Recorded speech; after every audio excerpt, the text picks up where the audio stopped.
It starts with a young woman named Elizabeth Swan who lives with her mother, Renee, because her parents are separated.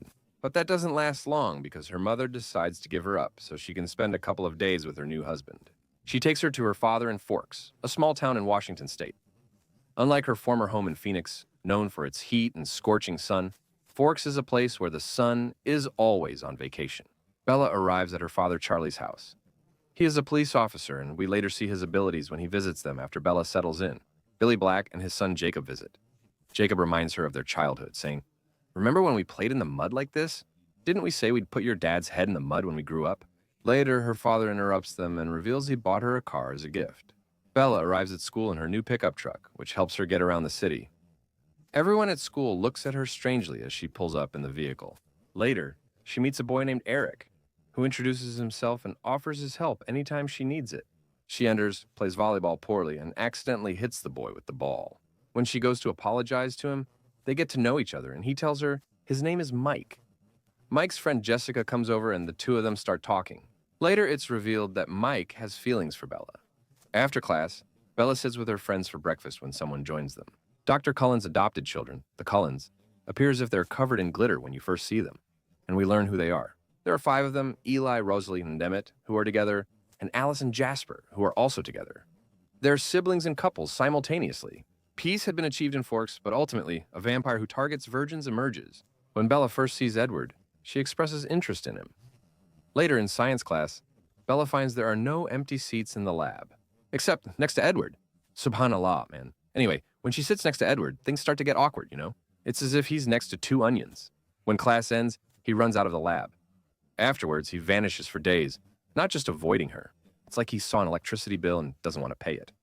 Anyway, one day Jacob's dad tells her that he's not coming home early today because a man was killed by an animal. So, Bella goes to school with Jacob. Finally, she finds Edward attending class and she sits next to him. That's when we finally hear his voice.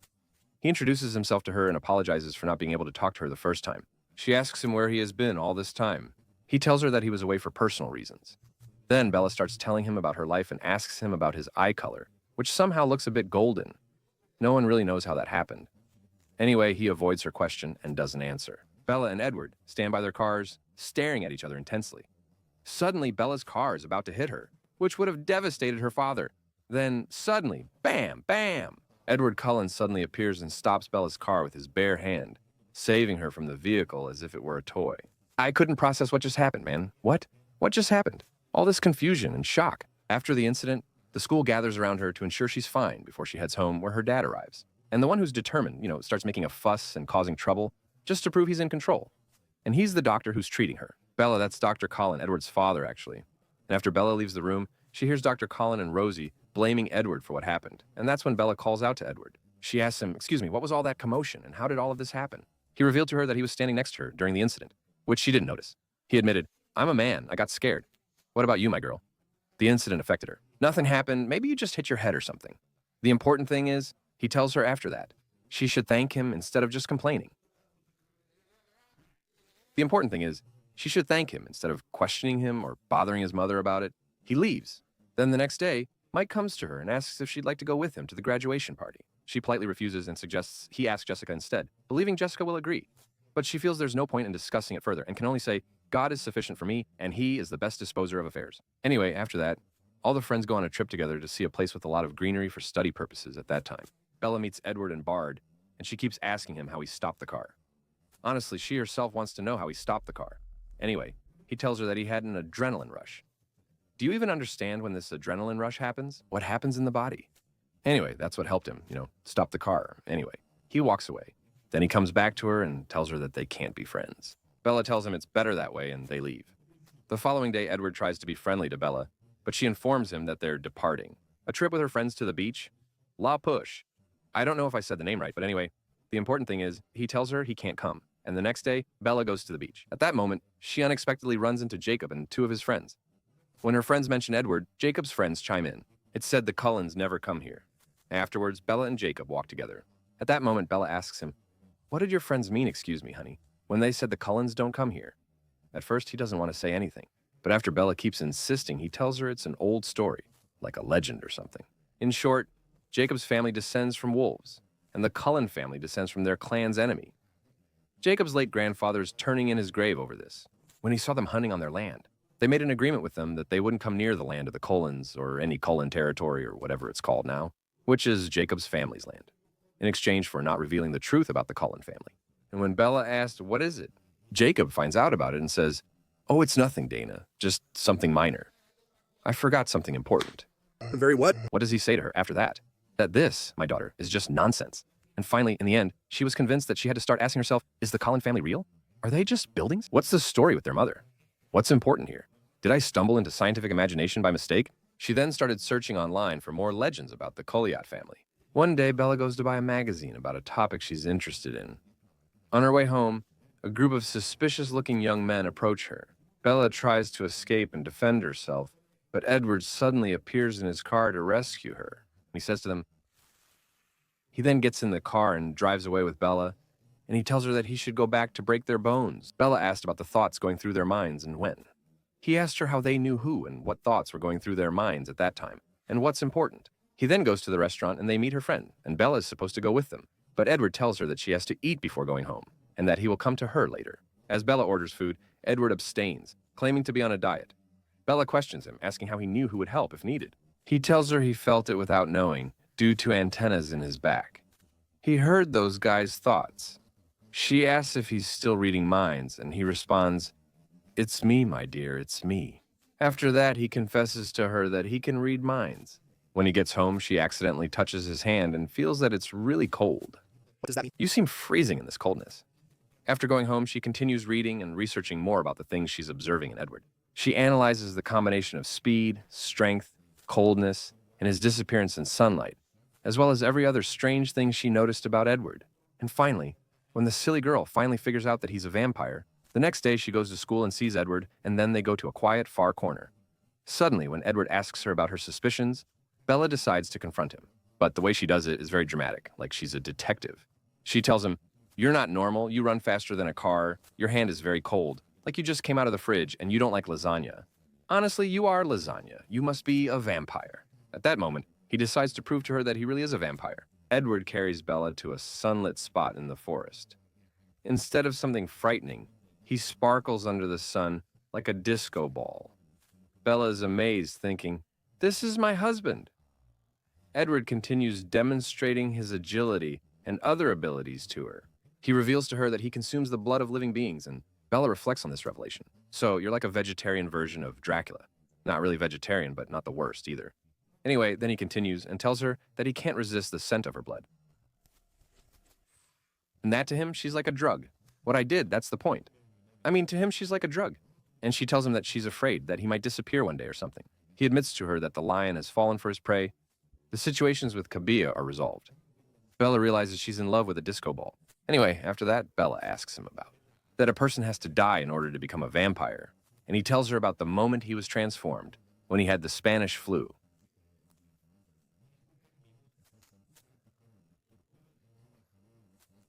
He survived, and we discover the previous death wasn't caused by an animal, but by a vampire.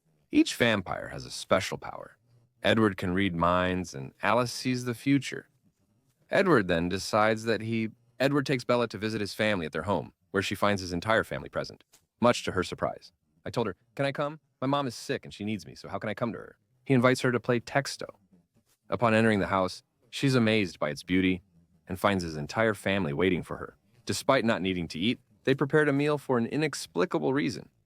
Notably, it was their first time using the kitchen, and that's when we meet Esme, who is Edward's adoptive mother. And she welcomes Bella and is very happy to have her there. Then there's Carlisle, the patriarch of the family, and he's such an expert in medical history that he's been a doctor for only 300 years. He's interested in knowing how things work. A human girl fell in love with a vampire, convincing herself that he is her husband, rather than fleeing back to her homeland. Meanwhile, Rosalie is present in the story. She's obviously not accepting Bella's presence, telling her that she'll be the cause of the family's destruction. Later, Alice appears with the ability to see the future. Upon greeting Bella, she tells her, "You smell nice, Bella." This worries Edward, but Alice assures him that she and Bella will become close friends. The relationships will clearly become complicated and tense. Notably, during the meeting, Jasper, who remains almost completely silent in the background, intensely gazes at Bella with a Hamdi el-Wazir look. Edward, not yet used to controlling his thirst for human blood, decides to show her the rest of the house, including his room, which lacks a bed. How do they even sleep? That's when we discover that vampires never sleep. Anyway, after that, Edward decides to prove to Bella that he's the perfect being, like when he stopped a car with one hand. Unsatisfied, he picks her up and flies through the trees with her, reminiscent of Captain Minos, Peter Pan, and Marigen, which can be found in the link above if you haven't seen it. Now go watch it. Watch it, and it ends. Today, there's an intense romance, like in Vampire Diaries. But it doesn't last. We're in Twilight. Afterwards, we see what happens next. While Bella talks with her mother in her room, Edward suddenly enters through the window. Bella hangs up and says to him, "What brought you here, you crazy?" He reveals he always visits because he wants to see her. They share a romantic kiss, but he pulls away to avoid hurting her and prepares to leave.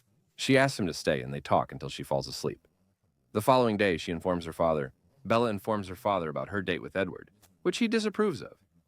She insists, revealing that Edward is waiting outside for her at that moment. Should he treat Edward well? Should you treat Edward well? Or should he, her father, treat Edward well? Edward awkwardly asks Bella's father if she can join his family to play baseball. Despite her father's confusion, Bella goes with Edward to a location with a thunderstorm, where it's revealed they can draw energy from it. There, they introduce Bella to the family. He acts as the referee for this silly game, and the first thing he does is kick Rosalie out of the game. Anyway, while they're playing, the evil trio shows up, Laurent, Victoria, and James, and they're vampires. The non-vegetarian Dracula branch vampires asked to join the Cullens game, but the Cullens clearly disagree for a reason, because if they found out there was a human among them, they'd turn her into bloody French fries. And basically, she wouldn't have any life left after that. But after Laurent insists, Dr. Cullen agrees. And before the game starts, James finds out that the one with them is a human. Due to her scent, we could smell her everywhere.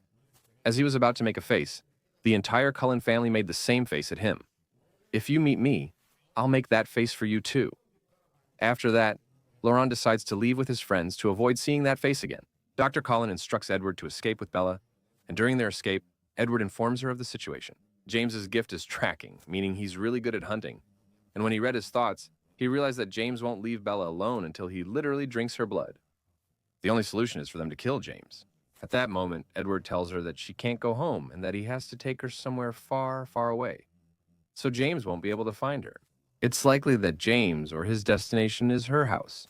Bella, worried for her father's safety, insists on going home to protect him from harm caused by her presence. Upon arriving, she is certain of her decision. At that moment, her father realizes she's leaving for Phoenix, her hometown. It's evident that he doesn't want her to go, as he loves the house and wants her to remain. He wants her to stay with him, but Bella insists on leaving to the point that she hurts him with her words. James always stands between them. Later, he sees her at the house and learns she's leaving. He avoids her father at this point. "Bobo, come here, you little licker." He's so relaxed. "Come on, I want you to kiss my hand." Anyway, after that, he goes to Edward and Bella's house, and at that time, Laurent is there. He cautions them about James and Victoria and their inability to use their powers. The Cullens prepare to eliminate James. He decides Alice and Jasper will take Bella south, while Esme and Rosalie take her clothes as James is tracking her scent. He can't do that. At that time, the companions send Bella a deadly message that she died at her father's place. But don't worry about her for now. If you want to talk about her again, they'll send word. He knows he will change his destination, and at that moment, she draws the place he went. As she's getting to know this place, she realizes it's the same classroom where she studied as a child. After that, Edward calls Bella and tells her that they lost track of James, and that Rosalie and Emmett will go to protect Bella's father and Edward. Edward plans to take Bella to a distant location to protect her. Meanwhile, Bella contacts her mother once more. When Bella opens the envelope, she hears her mother's voice asking, "What are you doing, Bella?" And when she calls again, she hears James's voice, and he tells her that her mother is at home, and that her mother was upset because Bella's father sent her a message saying that she had left him. To save her, she must come alone to the ballet studio to meet him. If she doesn't, her mother will pay the price. And she stood up in the place. And when Bella escapes with her mother from Jasper, she tells her voice that she will reach the ballet studio, and she hears her mother's voice. But when she opens the ballet studio, she is surprised. Her voice is forgiving, but it's from a video of her mother when she was young. And that all of this was a trick by James to lure her in and make her the best snack in the world. The important thing is that she tries hard to escape from him, but James overpowers her and keeps hitting her and recording her. This is dominance, guys, seriously. And he keeps going, calling her Tessa, Tessa, and keeps hitting her, Tessa, and what? Edward arrives. and the battle feels never ending. During the fight, James bites a piece from her shoulder like an energy drink. Then, Edward takes over. No, guys, why are you doing this? Anyway, he continues this fight, and honestly, it's like another world. Osama transforms. And finally, the clones arrive, but they're like the Egyptian police, always late. Then they catch James to crush his bones and burn him. And at that moment, Alice almost lost herself when she saw and smelled his blood. Oh wow, what kind of sweetness is this, guys? But she can fall on herself. That means there's no way forward. Edward, he has to choose whether to transform or to suck the venom from her blood. But he must suck the venom. But he must have the will to stop himself so he doesn't die in the first place. And he chooses to transform and actually touch the venom. He can touch the venom. And when you ask about Edward at that moment, her mother will be with her. And when you ask her what happened, her mother informs her that she fell and broke her leg, losing a lot of blood. Edward brought her to the hospital. When her mother leaves, Edward enters and tells her they got rid of James. Victoria escaped, but he warns her to stay away to avoid getting hurt. She responds upset, "What? Do you want to leave me after we've shared blood?" "What?" And at that moment, he tells her that he can't stay away from her, and he's forced to agree just to calm her down. After a while, we see Bella coming out of her house, and we put her in the car. Edward is waiting for her so they can go together to the school dance. When they arrive, Edward leaves, and Jacob appears to Bella. He came at his father's request to tell her that she must break up with Edward. She replies to him, "Thank you, but I don't want anything from your mother anyway." After Bella speaks, she approaches Edward. He looks at Jacob, staring at him intensely. Edward then tells Bella, "You have 2 minutes left with me. I'll come to you when I'm done with what's around you." Bella is confused, left wondering what's happening. The dancer enters. Bella asks Edward, "Why did you save her initially?" He replies that he doesn't want to. Bella implies that Edward would turn her into a monster, making her life revolve around him. She attempts to persuade him to transform her so they can remain together and enjoy the night. After that, he takes her and pretends to turn her, but merely kisses her neck nonchalantly. What? No, what were you doing? And why? What does he tell her after that? That it's better for him to live like that, but Bella tells him it's just temporary. But he keeps dancing normally and finishes. What's this? Is this Muhammad Ramadan or what? Okay, just like that with his friends.